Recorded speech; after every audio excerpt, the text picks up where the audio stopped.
และเครือข่ายทั่วประเทศเสนอข่าวต้นชั่วโมงรู้เร็วรู้จริงเกาะติดทุกสถานการณ์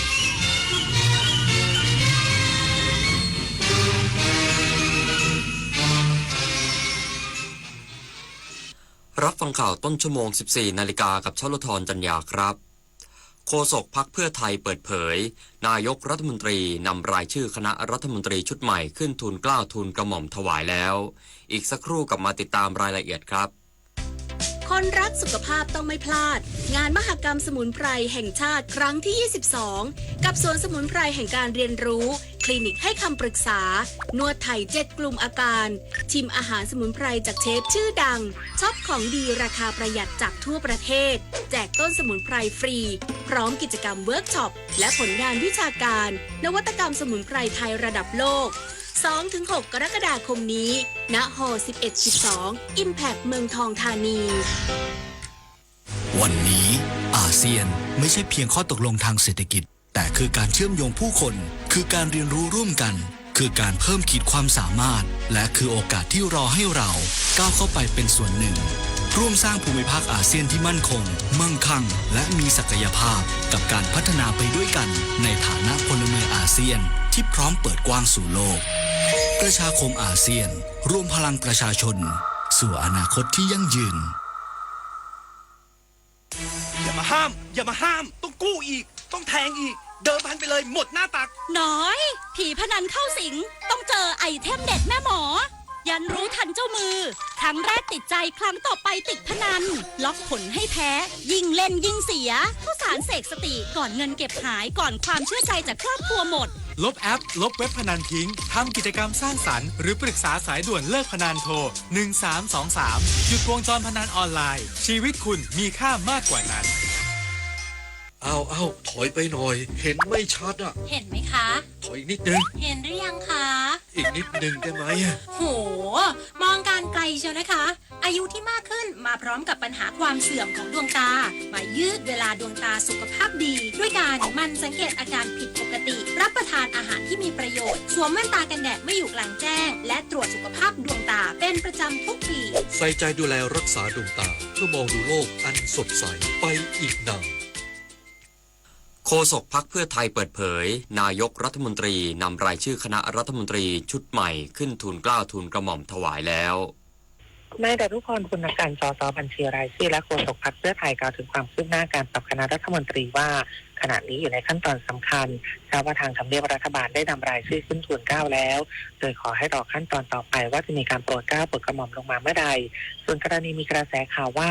สส ภาคตะวันออกเฉียงเหนือพรรคเพื่อไทยทวงโควต้าเก้าอี้รองประธานสภาผู้แทนราษฎรคนที่2หลังผิดหวังจากโผคณะรัฐมนตรีนายดนุพรกล่าวว่าเรื่องนี้ต้องมีการพูดคุยกันซึ่งในการปรับคณะรัฐมนตรีทุกครั้งทุกพรรคมีแรงกระเพื่อมหมดซึ่งแน่นอนว่ามีคนอยากเข้าไปทำงานเป็นเรื่องปกติโดยในวันที่2 กรกฎาคมนี้จะมีการประชุมสส พรรคเพื่อไทยก่อนเปิดสมัยประชุมสภาผู้แทนราษฎรในวันที่3 กรกฎาคมโดยจะมีการพูดคุยถึงขั้นตอนหลายๆสิ่งส่วนเรื่องการเลือกรองประธานสภาผู้แทนราษฎรคนใหม่ได้รับแจ้งว่าน่าจะก่อนวันที่15 กรกฎาคมส่วนพรรคเพื่อไทยจะส่งใครเป็นตัวแทนสส ภาคตะวันออกเฉียงเหนือหรือไม่หรือจะเป็นโควต้าของพรรคใดเป็นเรื่องที่ต้องพูดคุยกันอีกครั้งผมธิดาทิพยานนท์รายงานค่ะในอำเภอสุขีรินจังหวัดนราธิวาสระบุภาพรวมเหตุการณ์ความไม่สงบในพื้นที่พบระเบิด21ลูกด้านกำลังพลในพื้นที่ยังคงมีกำลังใจดีเตรียมปรับแผนคุมเข้มการรักษาความปลอดภัยนายธีรศักดิ์สังคโชติในอำเภอสุขีรินเปิดเผยว่าจากเหตุคนร้ายไม่ทราบชื่อและจำนวนลอบยิงเจ้าหน้าที่ชุดคุ้มครองตำบลเกียร์บริเวณบ้านไอยามูหมู่2ตำบลเกียร์อำเภอสุขีรินจังหวัดนราธิวาสเมื่อวันที่28มิถุนายน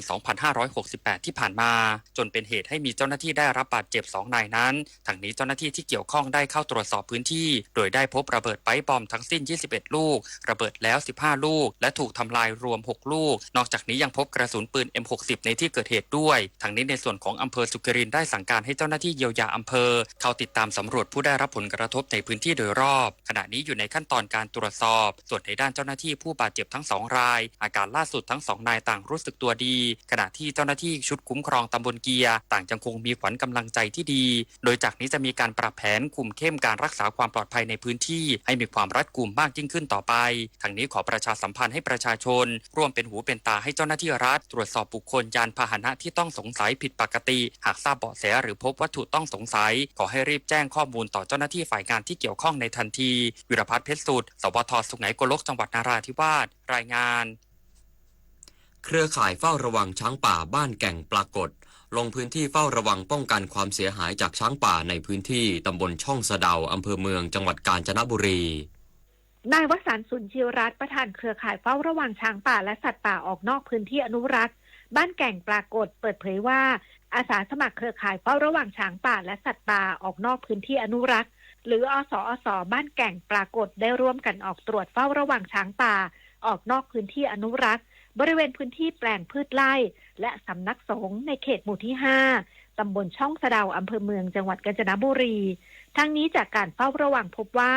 ในช่วงเวลากลางคืนมักมีช้างป่าออกมาหากินบริเวณใกล้บ้านเรือนของประชาชนและมีแนวโน้มสร้างความเสียหายเช่นทำลายพืชสวนและพังรั้วบ้านของชาวบ้านเพื่อเป็นการป้องกันอันตรายจึงได้มีการแจ้งเตือนประชาชนในพื้นที่ให้เพิ่มความระมัดระวังและหากพบช้างป่าเข้าใกล้บ้านเรือนขอให้รีบแจ้งทีมเครือข่ายเฝ้าระวังช้างป่าโดยทันทีการดำเนินงานในครั้งนี้เป็นไปเพื่อป้องกันและลดผลกระทบจากช้างป่าต่อชีวิตและทรัพย์สินของประชาชนรวมถึงส่งเสริมการอยู่ร่วมกันอย่างยั่งยืนระหว่างคนกับสัตว์ป่าในพื้นที่อนุรักษ์ที่ได้ที่ผอมลิสวทกาญจนบุรีรายงานจบข่าวชลธรจัญญาอ่านรับฟังข่าวครั้งต่อไปเวลา 15:00 น.ครับติดตามข่าวที่นำเสนอไปแล้วได้ที่ www.thainews.prd.go.th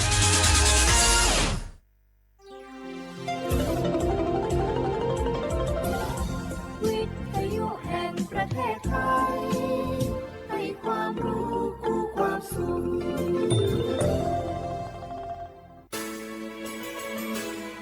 สถานีวิทยุกระจายเสียงแห่งประเทศไทยจังหวัดเชียงใหม่ AM 1476 กิโลเฮิรตซ์สถานีวิทยุภาคภาษาชาติพันธุ์แห่งเดียวในประเทศไทยที่มีความทันสมัยเชื่อถือได้สร้างอัตลักษณ์กลุ่มชาติพันธุ์สู่สากล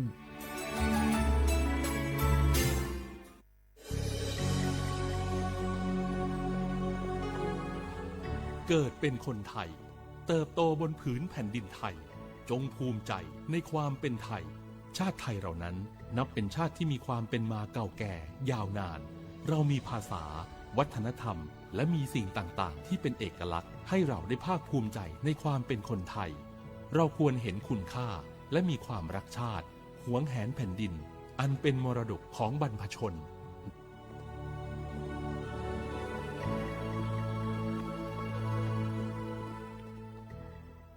ข่าวดีผู้มีสิทธิบัตรทองหรือบัตร30 บาทที่อยู่ในพื้นที่กรุงเทพและปริมณฑล5 จังหวัดนนทบุรีปทุมธานีสมุทรปราการสมุทรสาครและนครปฐมหากเจ็บป่วยทั่วไปพบแพทย์ออนไลน์ได้ครอบคลุม42โรคพร้อมจัดส่งยาถึงบ้านสะดวกรวดเร็วไม่ต้องรอนานอยู่บ้านก็ใช้สิทธิบัตรทองหาหมอได้เพียงเลือกและบริการกับ4แอปพลิเคชันได้แก่แอป Saluber MD แอป Clinic แอปหมอดีและ Line Totale Telemed สอบถามเพิ่มเติมสายด่วนสปสช1330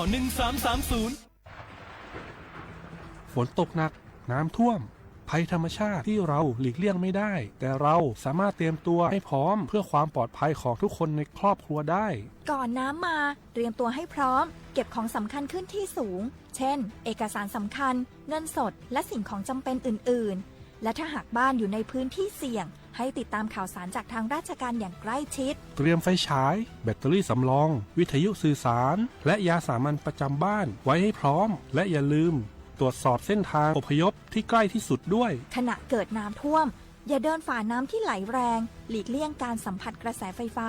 และหากต้องอพยพ ให้ปฏิบัติตามคำแนะนำของเจ้าหน้าที่อย่างเคร่งครัด เมื่อภัยผ่านพ้นตรวจสอบความเสียหายของบ้านและทำความสะอาดเพื่อป้องกันโรคที่มากับน้ำท่วมเตรียมตัวให้พร้อมก่อนภัยมาถึงเราจึงจะปลอดภัย ด้วยความปรารถนาดีจากสำนักงานประชาสัมพันธ์ที่ 3 กรมประชาสัมพันธ์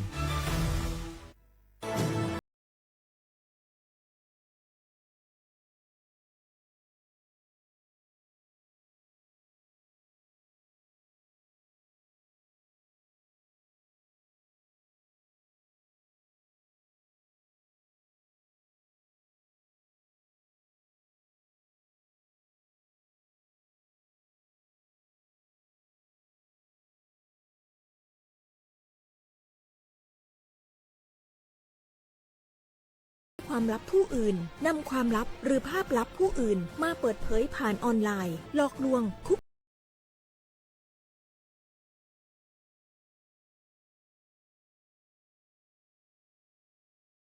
เพื่อโจมตีกีดกันตั้งเพจแอนตี้โจมตีคนที่ตัวเองไม่ชอบเพื่อการโน้มน้าวให้คนอื่นรู้สึกรังเกียจคนที่ไม่ชอบไม่ให้เข้ากลุ่มอย่าปล่อยให้ตัวเองเป็นผู้กระทำหรือผู้ถูกกระทำเพราะการกลั่นแกล้งรังแกบนโลกออนไลน์ไม่ใช่เรื่องล้อเล่นอาจสร้างผลกระทบที่ร้ายแรงกว่าที่คุณคิดด้วยความปรารถนาดีจากสำนักงานประชาสัมพันธ์ที่ 3 กรมประชาสัมพันธ์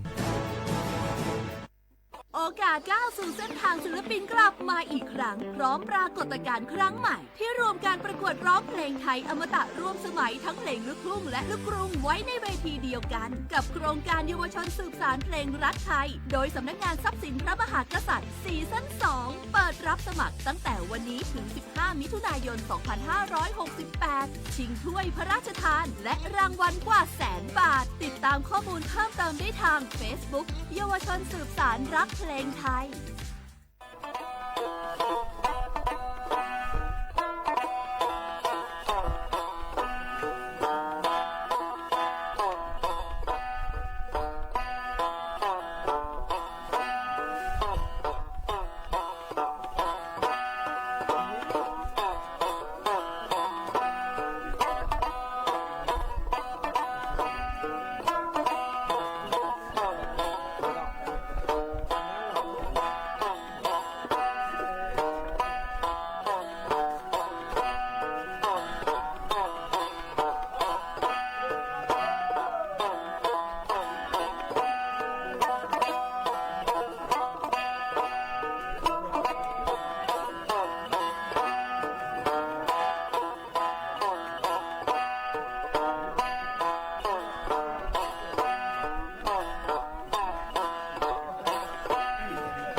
rằng hoa nhịp gì tơ liêu hoa là nhí nhòa bé thành hi nó bé cơ dễ ra sơ hoa bé mẹ ta sinh hoa mà sơ nó như mà cô hoa dỗ li à giờ nhí nhòa sẽ mà ngã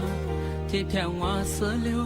nhí sẽ nó như mà khoa ngủ lô tem mà bơ ra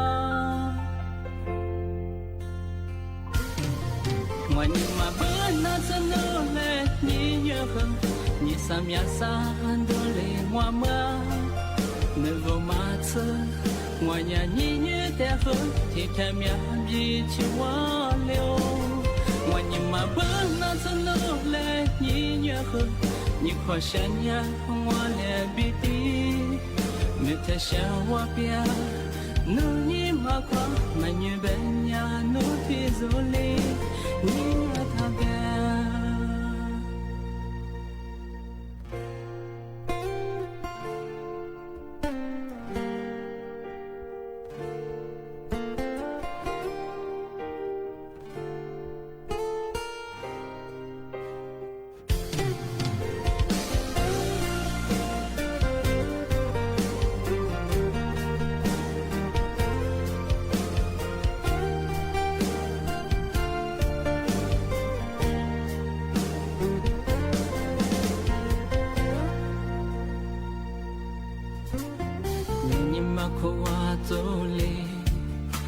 giờ nhí nhớ sẽ mà ngã thì theo hoa sơ liêu nhí sẽ nấu như mà khoa ngủ lô tem mà bơ ra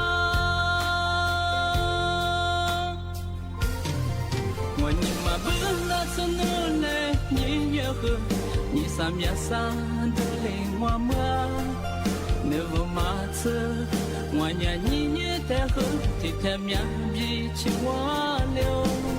ngoài nhìn mà bữa nó sẽ nở lên nhí nhớ hơn nhí khoa sen nhà hoa lẻ bi ti mẹ ta sẽ hoa bia nô nhí mà khoa mà như bên nhà nô thì dỗ li nhí nhớ tha bia ngoài nhìn mà bữa nó sẽ nở lên nhí nhớ hơn nhí sam ya sa đôi lệ hoa mưa mẹ vô mà sơ ngoài nhà nhí nhớ té hơn thì thêm nhà gì chỉ hoa liêu ngoài nhìn mà bữa nó sẽ nở lên nhí nhớ hơn nhí khoa sen nhà hoa lẻ bi ti mẹ ta sẽ hoa bia nô nhí mà khoa mà như bên nhà nô thì dỗ li nhí nhớ tha bia mẹ ta sẽ hoa bia nô nhí mà khoa mà như bên nhà nô thì dỗ li nhí nhớ tha bia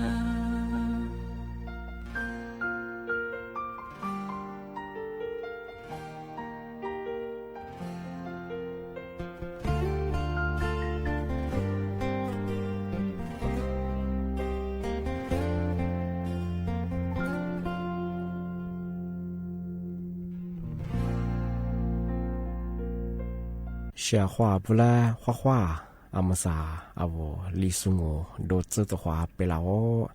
阿我李苏我ปากกากูโงมันยาสถานี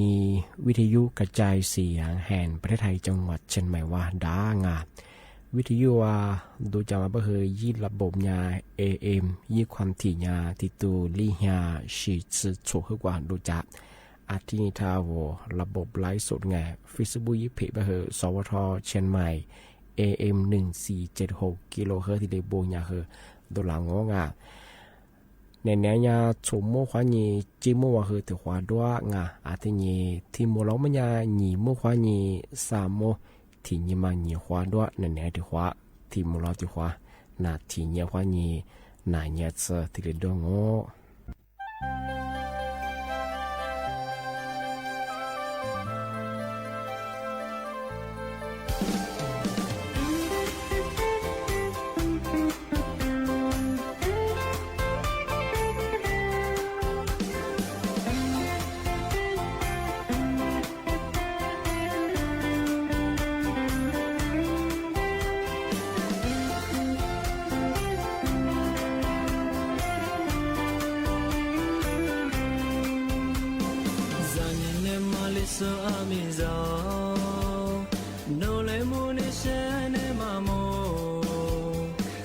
Jama hai ni zalama da the ni shi zu gwa za pe lo Mong nhìn em mà như shi cô cô gió Mơ dâu cô có bê là thiên Nhìn nhé cứ ra thư bẹp phun đô la gu Mây nhìn màu là ha la la Giờ nhìn em mà như shi thì dù ngô Nô lê mù lê giờ nhìn đi liều Như shi cứ ra hư Ra dô ba ra thế Sư bỏ qua lê tế biểu ngà Mơ nhìn em mà như shi cô cô gió Thinh nhị mơ sơ ra tiền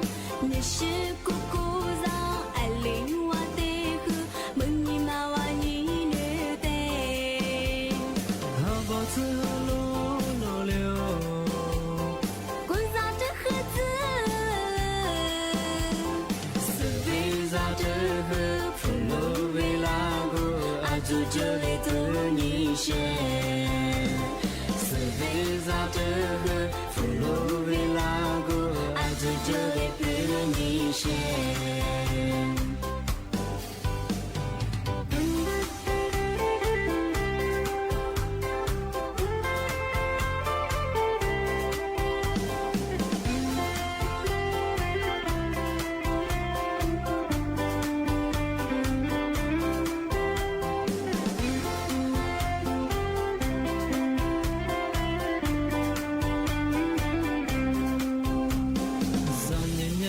Sơ ami giàu nô lấy mu ni sen e ma mo sa jama he ni zala ma da the ni shi du go za pe lo Mơ nhìn em mà như shi cô cô gió Mơ dâu cô bê là thiên Nhìn nhé cứ ra thư bẹp phun đô la gu Mơ nhìn mà ha la la za ni ma ni shi ti zo ngo no le mu le za ni bi liu ni shi ke za he za zo ba za the se hua hua le pe pyo nga Mơ nhìn em mà như shi cô cô gió Thinh nhị mơ sơ ra tiền Như shi cô gió Ai linh hoa tê khư Mơ nhìn mà hoa nhìn nê tê ha ba zu lu lu liu Cô ra tư khứ tư se vi za te he fu lu vi la gu a zu zhe li zu ni she se vi za te he fu lu vi la gu a zu zhe li zu ni she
ทีนี้ที่ถึงมา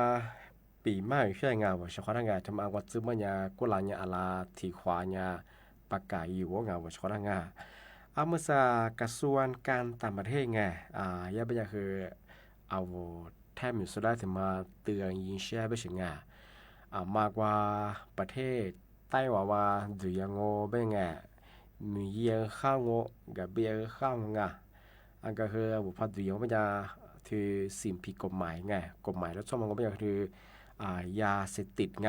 ทำไมก็ถัดแต่ดูเย่บ้างไงพักแต่ดูยังโง่ไม่มีโทษไงหนักที่สูงก็คือปัญหาชีวิตงอเสียชื่อที่ลิกิเลสไม่ใช่งาที่จะคือจำคุกงาคุกไปคือตลอดชีวิตไม่ใช่เป็นงาที่แบบว่ามันจะคือยี่วุฒิมังยี่วุฒิมังก็มันจะผู้ผลิตไงยี่ชาสูที่นี่ผู้ขายไงยี่วุสูที่นี่ผู้ขนส่งไงยี่ส่งไงที่ซาจิมังก็มันจะคือเนตสิญาเฮโรอีนไงมอร์ฟีนไงโคเคยี่บทลงโทษมันจะปัญหาชีวิตบ้างไงชีวิตประหลาดที่นี่มันก็จะคือจางคุดไงตลอดชีวิตคูเบลคือที่ซื้อเลยเบลไปถึงที่นี่คือปรับไม่เกิน$30 ล้านไต้หวันกว่ามันคือไปยังไงที่ถึงมองว่ายาอียาไอกัญชามันจำคุก10 ปีดูมันก็จะคือจำคุกตลอดชีวิตคูเบลคือที่ซื้อเลยเบลไปถึงที่นี่คือปรับไม่เกิน$15 ล้านไต้หวันทำไมคือผู้ผลิตผู้ขายผู้ขนส่งยี่ชาสูยี่หูสูงอที่นี่ยี่เตะสูยี่กว่าเตะสูซาซึที่ถือว่าก็ไม่มอบให้ผู้อื่นว่าสุดามอเยี่ยมสุดาเกือมาเด็ดสื่อไม่เฮโรอีนมอร์ฟีโคเคมาเฮจำคุกที่ขู่ว่านี้ชีโคซึเบี้ยบุรุษปรับไม่เกิน$1 ล้านไต้หวันที่นี่ยาอียาไอกัญชามันยังจังคุดบาโฉมมาว่านี้หัวขดซึเบี้ยหรือโคจามองมันยังปรับไม่เกิน$400,000ไต้หวันทำไมคือว่ามอบให้ผู้อื่นคือสุดาเกือมทำไมที่ถึงมาว่าเป็นผู้เสร็จว่ายี่ชิสูดูยี่จัสูยี่ชิสูยี่จัสูมันบทลงโทษมันยาในสัญญาเฮโรอีนมอร์ฟีโคเคนมันคือจำคุก6 เดือนว่านี้บางถูกมาว่านี้หัวขุดซื้อเบี้ยเป็นที่นี่ในจุดที่มันก็คือยาอียาไอการชาก็คือจำคุกไม่เกิน3 ปีบ้างที่ถึงบางว่าเป็นแต่มันคือผู้มีไว้ในครอบครองเอายี่จีสูยี่กว่าชิสูยี่แต่สูงเป็นยังไงยี่ครอบครองเฮโรอีนมอร์ฟีโคเคนก็คือจำคุก3 ปีคูเบซาคูเบชที่นี่ผู้ว่าโคจะก็คือปรับไม่เกิน$300,000ไต้หวันใช่ครับยาอียาไอกัญชามันยังจำคุก2 ปีที่นี่คือปรับไม่เกิน$200,000ไต้หวันจะมาคือยาคือกระทรวงต่างประเทศเอาแทบมิโซมากกว่าประเทศไต้หวันอย่างนี้มียี่หรือกับเบียหรืออาลีเยอะกว่าสิ่งผิดกฎหมายแล้วช่วงมายาเสพติดทุกประเภทถัดแต่ดูเย่บางมายาที่ประกาศที่แจ้งเตือนอยู่ฝรั่งมาสายประเทศไต้หวันคือคือเข้มข้นเรื่องสิ่งผิดกฎหมายยาเสพติดยี่โทษสูงสุดก็คือเชียร์ที่นี่คือจำคุกคูเบลคือที่จะเลือกตลอดชีวิตที่เบี้ยเป็นแต่มาคือถึงมาปีมาที่สุดที่ช่องแต่เป็นอย่างคือปัจจัยที่สูงก็มันสุดแพ้เชื่อว่ายาลาคือที่ปีมาประกาศการแต่กระตัวก็คือจะมาซื้อข้อมูลซึ่งคือสุดท้ายวันนี้แต่การใช้แต่ดูดาวจะเพียงคือแต่ดูดาวเป็นอย่างที่ซ้อนแต่ดีแล้วสุภาพปัญญามันเป็นอย่างไงแต่มาคือซ้อนเรียงอาจจะเป็นแทบจะที่มาประกาศเจนตัวช่องที่นี่ที่ถึงมองไม่ใช่มาคือสำนักงานกรมอนามัยที่นี่คือสาธารณสุขจะฝากประชาสัมพันธ์เอาประชาชนที่ประกาศปีมาไม่ใช่มหาลิตรมัน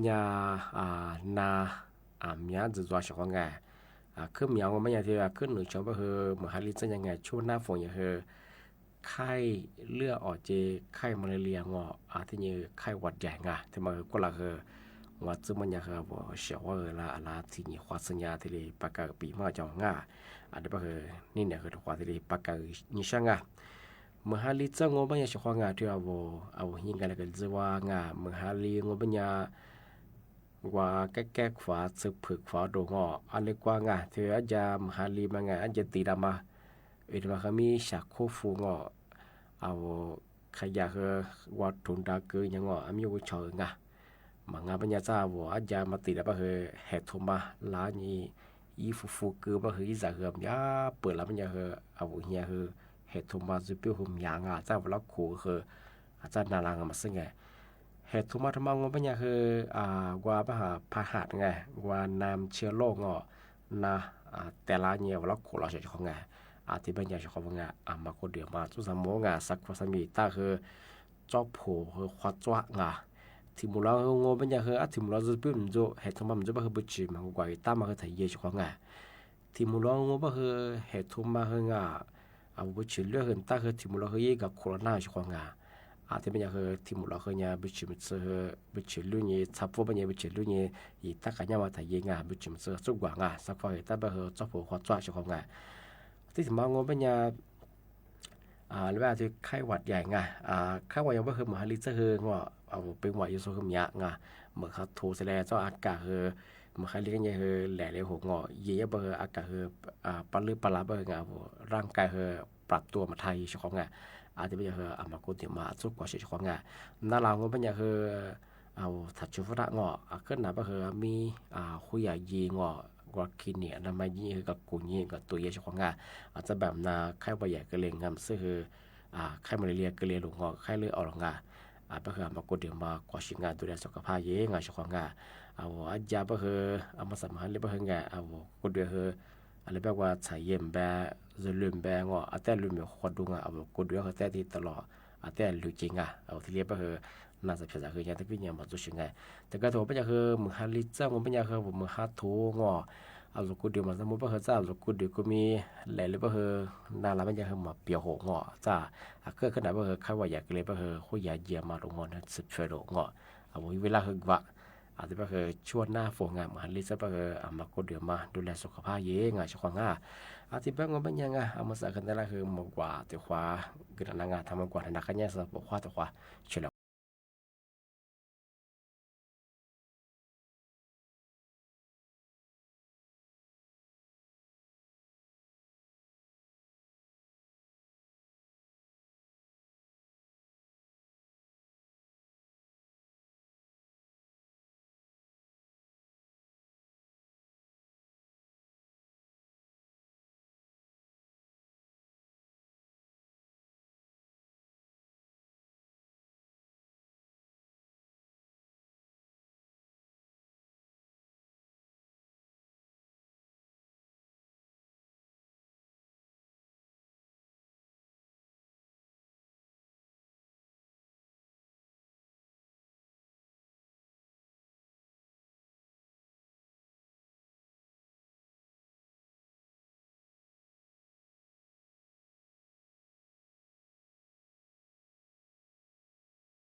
ชียร์ความร่างว่าถึงมาปีมาซื้อจินชมางอเป็นยังไงมือฮาลีซื้อทยา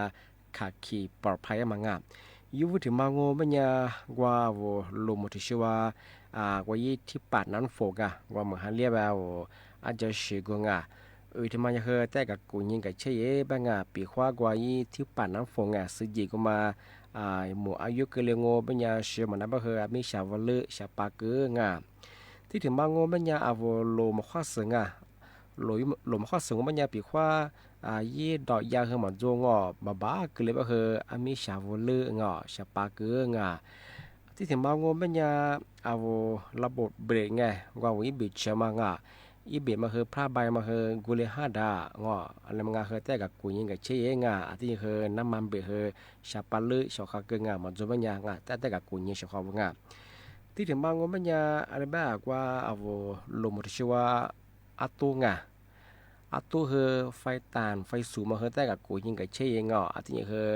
ตัวไฟเลี้ยวหรืออะไรก็ยังมาตัวอยู่เลยมาแต่กับกูยิงกับเชยที่นี่ว่าไฟเบรดการใช้มากับตัวยิงมันรับก็คือยิ่งชาปลือชาควาเกืองที่บ้าคือชาควาเหมือนฮาริซึ่งทั้งมาคือทำมาโลแต่กับกูยิงกับเชยมาคือเพื่อความปลอดภัยชาควาก็ซ้ำโมชาควาได้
呱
จริงเกาะติดทุกสถานการณ์